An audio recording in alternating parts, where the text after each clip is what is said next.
Hey y'all, welcome to Feast and Farm Cooks. My name is Rachel Ballard and welcome to part one of our fall baking series. So today we're going to start out with my fresh apple cake. It's so fabulous. As you can see, you don't hardly need anything to do it. I don't even have a hand mixer out here. So one bowl will take care of this in no time. We're going to bake it up and then we're going to put this fabulous warm vanilla cream sauce over the top. You're just going to love it. So simple. So here we go. Here's what you're going to need to make it. In this bowl up here in the front, I've got all-purpose flour. I've got some salt, cinnamon, and some baking soda. Got a couple of good, lovely farm eggs in here. Some oil, vanilla, and some pecans if you want those. If you don't want pecans, feel free to leave those out. So, and then back here, of course, I have the main star. I've got a couple of cups of sugar, and I have some, these are actually Honeycrisp apples. You could use McIntosh here. That's one of my absolute favorites, and I love Granny Smith's. You just want to make sure you have something that's got a little bit of a tartness to it and it's a little bit firm so that it doesn't completely dissolve when it bakes up, and it gives you a nice contrast of flavor. So that's what we're going to start out with. And I have about 4 cups of apples, and I'm just going to stir those up and get them tossed around in that sugar really well. I mean, what can be wrong? Apples, cinnamon, sugar. It's going to be fabulous. I will show you the ingredients for the vanilla cream sauce once we get the cake out of the oven, so we'll get there in just a minute. All right, so let's go ahead and put our dry ingredients in. I'm just going to give these a little toss in the bowl here and kind of mix them together. We're going to pour those in with our apples, and just toss this together as well. So we get them all in here, and what happens is when this bakes down, the apples release so much moisture. This cake, it doesn't rise a whole lot, but it becomes very, very moist, and all of those apples just make it almost a foolproof recipe. I don't think you can really hurt this. So once we've got those tossed in, what I'm actually going to do is I'm going to add my eggs. I'm going to put all my wet ingredients in at one time. That's usually easier. So take my oil, and I'm going to pour my eggs just right off in there, and I'm going to throw in a splash of vanilla. Always use real vanilla if you can possibly do so. The recipe calls for 2 teaspoons. I'm just going to keep dumping some. Can't have too much of that either. Okay, so we're going to pour this in. Now, one thing to remember is that this recipe is really, really thick. So don't think you've done something wrong when you start stirring it together and you go, ooh.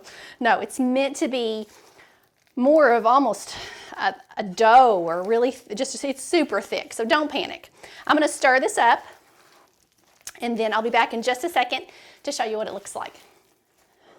Okay, so as you can see, that is really, really thick, and that's okay. That's how you want it. Now, if you're using the nuts, you can put those in here. I'm going to put them in because I like them. Don't know that my husband will like them. He doesn't always care for nuts in his baked goods, but that's okay. I'm cooking this one. He'll just have to get over it. All right, so I've got these in.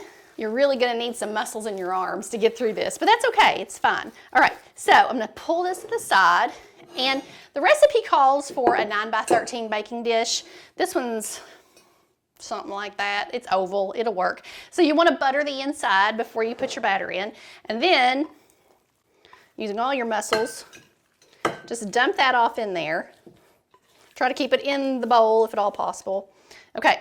So then you just really have to press it to get it in there into shape, because it's not going to fall into the pan without that. So we're going to work it in there, fit it to the pan, get it in the oven, and this is going to bake for about 50 minutes in order to get it cooked all the way through. When it's done, I'll come back and show you how to make the vanilla cream sauce, and we'll have a bite. See you in a second. Okay. So we've got our apple cake out of the oven, and it's just warm. It's not even really like screaming hot, but it does need to be warm in order for the sauce to really soak in. Here's what you're going to need for the sauce: butter and sugar, some vanilla, and some heavy cream. What could go wrong? Nothing at all. Okay, so basically all we're going to do here is just dump in all of those ingredients at one time. Very, very simple. Put all of that in, and we're going to bring this to we're not even going to bring it to a simmer. We're just going to cook it until the butter melts and everything is warmed and the sugar dissolves completely. So that should take about 4 or 5 minutes over medium-low heat, and I will show you what it looks like when we're there. Okay, our butter has melted completely. Our sauce is completely smooth, and just trust me, it's absolutely delicious. You're going to love it. All right, so what you do is while this is warm, and it needs to kind of soak slowly, so just pour slowly. We're just going to pour the sauce over the cake and let it soak in. You do not have to poke any holes in the cake. I didn't poke any. What I'll probably do is save a little bit of this sauce for anybody who wants a little extra on theirs at the table, but I'm just gonna pour in, I'll probably put in about half of this and just let it soak in slowly, and then I'll show you what it looks like when you take a piece out. Okay, are we ready to cut a slice out? I'm just gonna use my spatula. We're gonna go in here on the corner. It has such a wonderful crusty little edge on it, and it gets softer towards the center, of course, but it is, oh boy. Oh my, can you see? Look at all the apples, and it's almost more apple than it is cake, if that makes any sense at all. It's just so soft and so delicate, and guess who forgot her fork again, because I always do. Oh, I'm pinching off a piece. Don't forget to subscribe to Feast and Farm Cooks. I can't wait to have you here all the time to follow along on all of our delicious recipes we're making. I'd love to see how you make this one delicious in your own kitchen. See you again soon. Bye.